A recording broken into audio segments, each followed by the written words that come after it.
Θέλω να αφήσω τη ζωή μου να ζήσω σαν εσένα. Θα ήθελα να έχω ένα βανάκι να ταξιδεύω τον κόσμο. Θέλω να ζήσω ελεύθερος, θέλω να κάνω το όνειρό μου.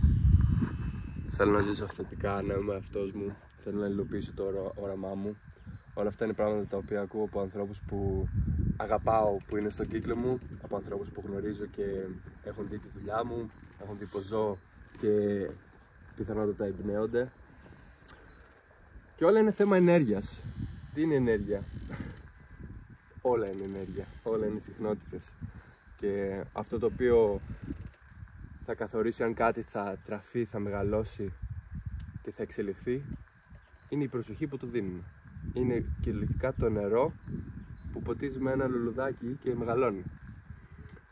Τίποτα δεν μπορεί να σταθεί στη δύναμη της συχνότητας της προσοχής σου. Ό,τι και αν είναι αυτό. Οπότε αν καθημερινά δίνεις προσοχή στο να ανελιχθείς και να εξελίξεις τον εαυτό σου σωματικά, νοητικά, πνευματικά ή να εξελίξεις επιχειρηματικά την επιχείρησή σου, τη δουλειά σου, τη σχέση σου, νομοτελειακά θα εξελιχθεί και θα πάει σε ένα επόμενο επίπεδο. Τι γίνεται όμως? Όταν δίνουμε ενέργεια κάπου, θυσιάζουμε την ενέργεια που θα μπορούσαμε να δώσουμε κάπου αλλού. Και αυτό είναι εντάξει. Από τη στιγμή που, γιατί χρειάζεται η θυσία για να μπορέσουμε να φτάσουμε στα ιδανικά μας, στις ανώτερες ιδέες, στην υλοποίηση των πραγμάτων και στην πνευματική μας εξέλιξη, όποια και αν είναι αυτή. Το ανθρώπινο σώμα έχει διάφορα κέντρα. Το διανοητικό, το κινητικό, το συναισθηματικό, το ένστικτο, το κινητικό. Όλα αυτά είναι κέντρα τα οποία έχουν ένα δικό τους εγκέφαλο, αν θες. Έχουν ένα δικό τους σύστημα πλοήγησης. Και πολλές φορές έχουν τη δικιά τους ζωή. Δεν ρωτάνε το νου αν θα δουλέψουν, πώς θα αντιδράσουν και τι θα πράξουν. Με αποτέλεσμα αυτά τα κέντρα να χρησιμοποιούν ενέργεια με αντιπαραγωγικό τρόπο από τον τρόπο που θα μας εξυπηρετούσε. Και δεν ξέρω αν σου έχει τύχει να είσαι χαρούμενος, χαρούμενη, γεμάτος ενέργεια, γεμάτη ενέργεια, ενθουσιασμό, κίνητρο, και συμβαίνει ένα γεγονός από έναν άνθρωπο, από ένα συμβάν στο περιβάλλον σου και πέφτεις χωρίς αλεξίπτωτο. Νευριάζεις, χάνεις την αυτοπεποίθησή σου, μπαίνουν οι ανασφάλειες. Τι είναι αυτό? Είναι το συναισθηματικό σου κέντρο, το οποίο αντιδράει και κυριολεκτικά παίρνει από την ενέργεια που θα μπορούσε να είναι αποθέσει εκείνη τη στιγμή σε κάτι ανώτερο, σε κάτι παραγωγικό και σκορπάται.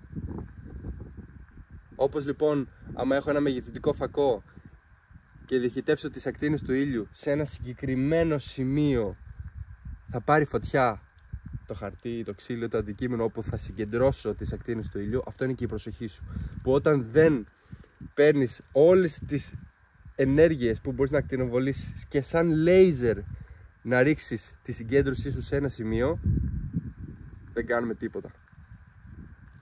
Και θέλω να θίξω πολύ το θέμα του να σκορπάμε συναισθηματική, σεξουαλική ενέργεια.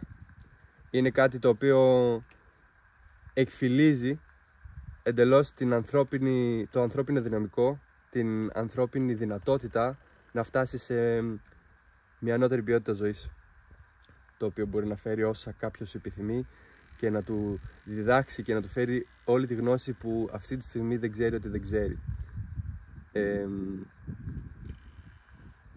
Και αυτό έχει να κάνει πάρα πολύ με το εργαλείο που κρατάω στο χέρι μου και μοιράζομαι αυτή τη σκέψη, αυτό το λογισμό που έχω αυτή τη στιγμή.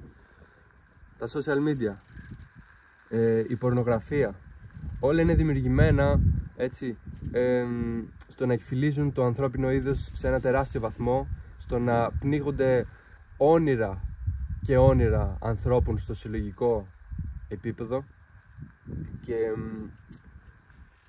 δυστυχώς κρατάνε πάρα πολύ κόσμο δέσμιο. Έχω πάρα πολύ κοντινούς φίλους που αγαπάω με την καρδιά μου, είναι αδέρφια και έχουν μεγαλώσει μαζί, αλλά έχουν χαθεί μέσα στο Matrix της οθόνης του κινητού.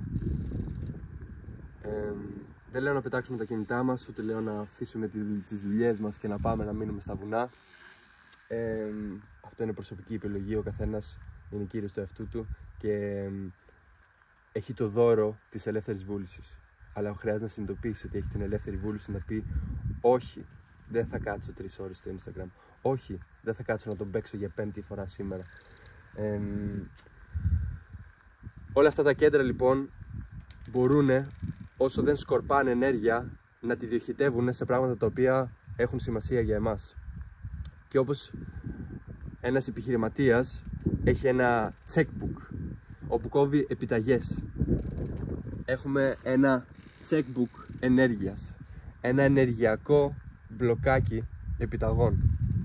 Όπως λοιπόν κάθε φορά βγάζεις το πορτοφόλι σου και δίνεις 50 λεπτά εδώ και εκεί, 5 ευρώ, 10 ευρώ, 50, 60, 200, 500 μέσα στην ημέρα, μέσα στη βδομάδα, έτσι, και τα χρήματα ενέργεια είναι.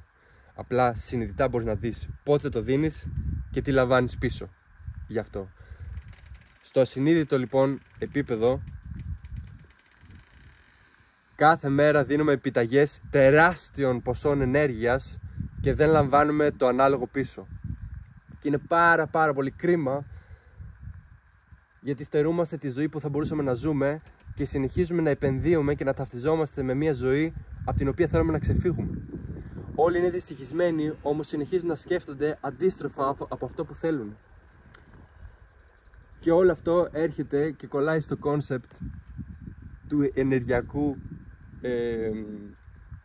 βιβλίου επιταγών. Οπότε η άσκηση που θέλω απλά να δώσω σε αυτό το βίντεο σήμερα είναι, όπως δίνεις λεφτά και παίρνεις κάτι πίσω, δες που δίνεις την ενέργειά σου και τι παίρνεις πίσω. Ή θα συνεχίσεις να τρέφεις ένα ζώο και θα γίνεις χειρότερο από ένα ζώο, διότι εσύ έχεις βαρεθεί σε ένα πλανήτη και σου έχουν δοθεί εργαλεία και τεχνολογία η οποία ξεπερνάει κάθε ζωντανό είδος στον πλανήτη Γη. Έχεις τη θέληση, έχεις την κρίση, έχεις τη φαντασία, έχεις τη μνήμη, έχεις τη διαίσθηση, έτσι. Έχεις όλα αυτά τα πράγματα τα οποία με κάθε ζωώδες επιλογή που κάνεις εκφυλίζεις και ατροφείς και εκφυλίζεις αυτό που θα μπορούσες να είσαι, αυτό που μπορείς να γίνεις. Όλοι οι μεγάλοι άνθρωποι που έχουν περάσει στην ιστορία έκαναν αυτό και πολλά άλλα, όμως ξεκίνησαν από κάτι όπως αυτό που σου μιλάω σήμερα. Γίνε το τηλεσκόπιο, γίνε ο μαχητευτικός φακός, ο οποίος συγκεντρώνει όλες τις ακτίνες του ήλιου σε ένα συγκεκριμένο σημείο και ή το καίει και το καταστρέφει ή το ποτίζει και το κάνει να μεγαλώσει και να γίνει ένα καρποφόρο, φρουτώδες, ζωντανό δέντρο. Ή γίνει